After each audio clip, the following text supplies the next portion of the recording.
Well! Hello mga Bebshi! For today's mini vlog mga Bebshi ay gagawa tayo ngayon ng napakasarap na kakanin. Ever since hindi pa ako nakatikim ng kakanin na ito mga Bebshi, kaya naman ngayon ito ang naisipan kong gawin. Ang pangalan ng kakanin na ito ay puto bumbong. Una kong ginawa dito sa mixing bowl ay naglagay ako ng 2 cups ng glutinous rice flour. Tapos ay dahan-dahan nating lagyan ito ng 3/4 cup na tubig. I-mix lang natin ito hanggang sa makagawa na nga din tayo dito ng dough. Pagkatapos naman ay maglagay lang tayo dito ng 1 tablespoon ng OB flavoring. I-knead lang natin ito hanggang sa magkulay violet na nga din itong ating dough. Insaktong nagkakulay na nga din itong ating dough mga Bebshi. Sunod naman natin gagawin dito. Gagamit tayo dito ng grater para naman ay mag-grate itong ating rice flour dough. Ganyan lang ang proseso natin dito mga Bebshi at napakadali lang talaga nitong gawin. We all know na ang traditional talaga na pagluto nitong puto bumbong ay nilalagay sa loob ng bamboo tubes at tapos naman ay ini-steam. Pero dahil wala tayo ditong bamboo tubes, kaya naman ito ang gagamitin ko ngayon, ang foil. Tapos ay hinati-hati ko lang itong aking aluminum foil para naman ay mas madami ang magagawa ko dito. Sunod naman ay lagyan lang natin ito ng ating grated rice flour. Pagkatapos ay tupiin lang at balutin ng maayos itong ating aluminum foil para naman walang lalabas na mixture. Ganyan lang kadali mga Bebshi and repeat the process lang. Matagal ko na talagang gustong tumikim nitong puto bumbong pero walang ganitong kakanin sa lugar namin mga Bebshi or walang nagbebenta ng ganito. Sobrang gusto kong itry talaga kung anong lasa nitong puto bumbong. Lalo na't papalapit na nga din ng Pasko at bagong taon kaya perfect talaga itong kakanin dessert na gawin natin. Kung hindi nyo pa ito na-try, sigurado akong magugustuhan ninyo ito mga Bebshi. Insaktong tapos na nga din tayo dito magbalot. Sunod naman ay mag-steam na tayo dito. Ilagay ko lang to sa aking steamer. Sunod ay steam lang natin ito for 15 minutes. Sa low setting lang ng apoy mga Bebshi. At habang nag-steam tayo dyan mga Bebshi, meron akong i-share sa inyo itong page ni Sir Lim Catalunya Olivar. Gusto kong i-follow nyo siya mga Bebshi dahil grabe ang ganda ng mga videos niya. Kung gusto mong motivated ka at inspired araw-araw, nakaka-motivate po talaga ang kanyang mga videos. Kaya naman ay follow na din natin siya mga Bebshi para naman lagi tayong inspired araw-araw pagka nakikita natin ang kanyang mga ina-upload na videos. Bisitahin lang natin ang kanyang page, Sir Lim Catalunya Olivar. And syempre, don't forget to click the follow button. Thank you mga Bebshi. Ayan na nga, after 15 minutes, insaktong luto na nga din itong aking rice cake at nagpahid nga lang ako dyan ng margarine sa aking daw ng saging. Nalagay ko na nga din lahat dito ang aking steam puto rice cake. Sunod naman ay nagpahid ulit ako dito ng margarine. Kayo na bahala kung gaano kadaming ilagay nyo dyan mga Bebshi. Pagkatapos, lagyan natin ito ng shredded coconut. Isunod na din natin ang grated cheese. Grabe, ang sarap na din talaga mga Bebshi. Itsura pa lang talaga nakakatakam na. Tapos ay lagyan na din natin yan ng condensed milk. Napakadali lang pala nitong gawin mga Bebshi at meron ka ng homemade puto bumbong ngayong Pasko at bagong taon.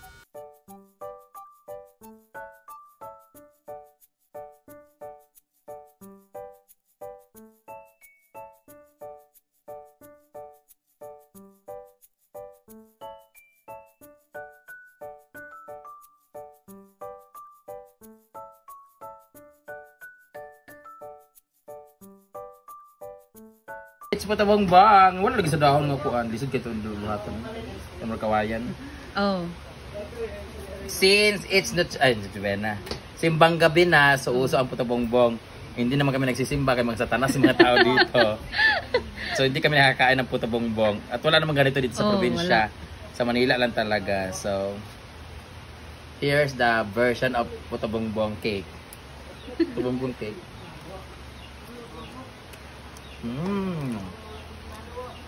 Lasang ube. Hindi ako mahilig sa matamis pero ganahan ko ano eh. I love it. Nakatilaw sa Manila dam nga puto bumbong. Ng anim gapon. Dami kayo siya guys marag-ulod nga violet. Dami kayo. Thank you. Thank you. Merry Christmas. I love it. Thank you, Dam. Go, Beshi. Dami kayo. Come on, let's go try. Ang puto bumbong daw ay nag-originate sa Kabubong ng bahay, tanga. Bulacan. I don't know. Antipolo. Parang ganon. Ano to eh? Let's Ano gusto mo? Puto bumbong o tumbong? Yung parang mas gusto ko yung isa. Kasi may mga balahibo. True. So, tikman natin. Ay, Sa akin na to. ano siya meron Bawas siya. na kasi. Ang dami pang cheese. Grabe ha. At tignan mo, napakasosyal because hindi tinipid ang puto bumbong ni Bebshi. Kayo. Ito yung inaabangan pag Pasko, yung papasok na sa talipapa sa 7-Eleven. sa bago sa subdivision, palengke. Ginaganon-ganon lang, di ba? Oo. Sa Kawayan. Dito walang ganyan. Ang sarap.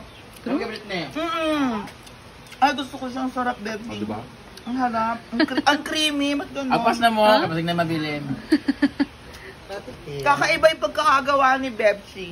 Teka lang. Lasang tae. Ay, ka. So, ni pare. Ang harap.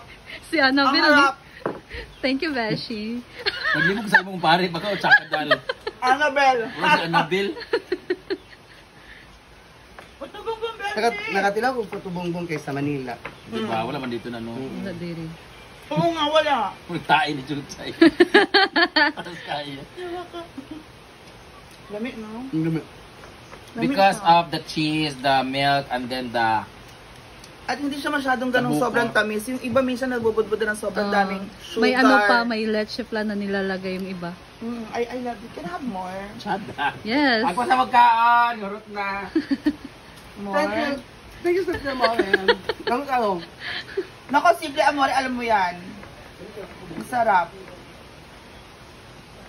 At saka yung iba, ginagamit nila is star margarine, mantikilya, ganyan. Oo. Ba't sa'yo, butter? Hindi, margarine lang yan. Mm. Yung Panalo. kinilo lang sa market na bibili. May tinda ka kaya sa... Kaya na ba nyo? As in, lami. Mm-mm. Thanks. Ito ang texture niya.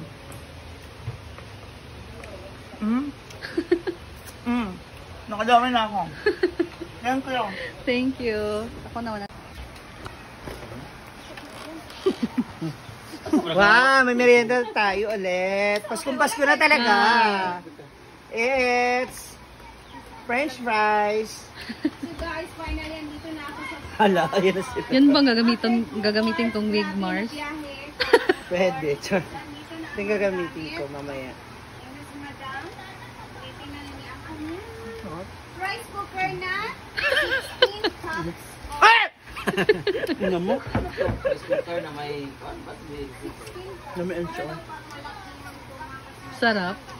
Wala yan dito eh. Pag-rapol. Di ba? Wala nagtitinda? Wala. Sa Manila lang yan. Buksan mo nga. Kaya, try So, ko. jackpot. Yan, pang fiesta yan. Ang sarap na ba? Ayan, Beshi. Mamaya, ayusin ko, gagamitin ko. Akin yan. Kaso na, hindi ko magluto. Bago to? Mm-mm. Ang ganda. Para siyang ano Thank you, Ma'am Sean, na may ano. paparapol na ako. This is na Rice naman ng mga cooker. bakla. I-display ko. Papalaminate ko Ikaw na naman bahala to. dyan i-display. Display ko lang to. Naghihilayan siya. Sira yung mga gift. Kung magaling yan sana mga mga bakla, Gamit. gamit. Wala na problema kahit daily use to. Tingnan mo yung kettle natin.